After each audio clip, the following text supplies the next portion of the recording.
നമസ്കാരം, ഞാൻ മനോജ് നെടിയാക്കൽ. പുതിയൊരു വീഡിയോയിലേക്ക് എല്ലാവർക്കും സ്വാഗതം. കേരളത്തിൽ ചക്കയ്ക്ക് തീവില.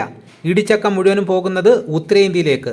ഇടിച്ചക്കയ്ക്ക് ഉത്തരേന്ത്യയിലും നേപ്പാളിലും ആവശ്യക്കാരേറിയതോടെ കേരളത്തിൽ ചക്കവില ഉയർന്നു. തിരുവനന്തപുരം, കൊല്ലം ജില്ലകളിൽ നിന്ന് ഒരു ദിവസം 100 മുതൽ 200 ടൺ വരെയും ഇടിച്ചക്ക കയറ്റിവിടുന്നുണ്ടെന്ന് ചക്ക കയറ്റി അയക്കുന്നവർ പറയുന്നു. തെക്കൻ കേരളത്തിൽ പാകമായ ചക്കയ്ക്ക് കിലോഗ്രാമിന് 35 രൂപ മുതൽ 45 രൂപ വരെയും വിലയുണ്ട്. ചക്ക ഉപ്പേരി അടക്കമുള്ള മൂല്യവർദ്ധിത ഉൽപ്പന്നങ്ങൾ നിർമ്മിക്കുന്നവർക്ക് ലഭിക്കുന്ന വിലയാണിത്. കഴിഞ്ഞ വർഷം 15 രൂപ മുതൽ 20 രൂപയായിരുന്നു വില. 10 കിലോഗ്രാമുള്ള ചക്കയ്ക്ക് 400 രൂപയിലേറെ കൊടുക്കേണ്ടി വരുന്നതിനാൽ ചിപ്സ് നിർമ്മാണ യൂണിറ്റുകളെ ബാധിച്ചിട്ടുണ്ട്.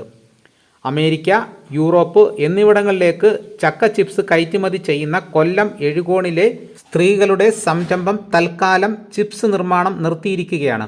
ഉൽപാദനം വർദ്ധിക്കുന്നതോടെ വില കുറയുമെന്ന് പറയുന്നു. ഡിസംബർ മുതൽ ഫെബ്രുവരി വരെയുള്ള മാസങ്ങളിൽ തിരുവനന്തപുരം, കൊല്ലം, പത്തനംതിട്ട ജില്ലകളിലാണ് ചക്ക വിളഞ്ഞ് പാകമാകുന്നത്. ഈ സമയത്ത് വടക്കൻ ജില്ലകളിൽ ഇടിച്ചക്ക പരുവത്തിലാകുകയേ ഉള്ളൂ. ഇത്തവണ പൊതുവെ ഉൽപാദനം കുറവുണ്ട്. മൂല്യവർദ്ധിത ഉൽപ്പന്നങ്ങളുടെ വിപണി സജീവമായതും വിലയുയരാൻ കാരണമായി.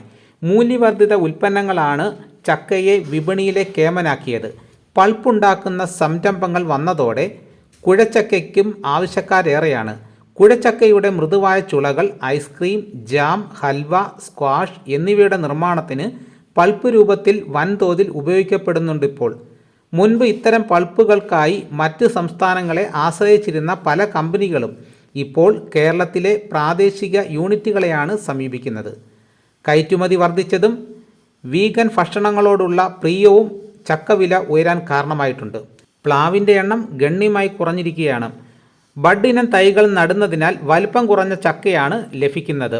അപ്പോൾ ചക്കയ്ക്ക് ഇപ്പോൾ വൻ ഡിമാൻഡാണ്. ഓരോ ദിവസവും വീടുകൾ തോറും നിരവധി ആൾക്കാരാണ് ചക്കയുണ്ടോ എന്ന് ചോദിച്ച് കയറി ഇറങ്ങുന്നത്. എന്നാൽ വീട്ടുകാർക്ക് വലിയ വിലയൊന്നും കിട്ടുന്നുമില്ല. അപ്പോൾ ഈ ചക്ക കൊണ്ടുപോകുന്നവർക്കാണ് ഈ വലിയ വില കിട്ടുന്നത്. അപ്പോൾ വില കൂടിയ കാര്യം ആർക്കും അറിയത്തുമില്ല. തുച്ഛമായിട്ടുള്ള വിലയ്ക്കാണ് വീട്ടുകാർ കൊടുക്കുന്നത്. അപ്പോൾ വീഡിയോ മാക്സിമം ഷെയർ ചെയ്യണം. അപ്പോൾ എല്ലാവരും അറിയട്ടെ ചക്കയ്ക്ക് ഇത്രയേറെ ഡിമാൻഡ് വർദ്ധിച്ച കാര്യം. ഇതോടുകൂടി വീഡിയോയുടെ പൂർണ്ണമാകുന്നു. എല്ലാവരും ഒന്ന് ലൈക്ക് ചെയ്ത് സപ്പോർട്ട് ചെയ്യണം. ആദ്യമായിട്ടാണ് ഈ ചാനൽ കാണുന്നതെങ്കിൽ സബ്സ്ക്രൈബ് ചെയ്യാൻ മറക്കരുത്. നിങ്ങളുടെ അഭിപ്രായങ്ങൾ കമൻറ്റായിട്ട് രേഖപ്പെടുത്തണം. മറ്റൊരു വീഡിയോ മറ്റോടനെ എത്താം. എല്ലാവർക്കും എൻ്റെ നന്ദി.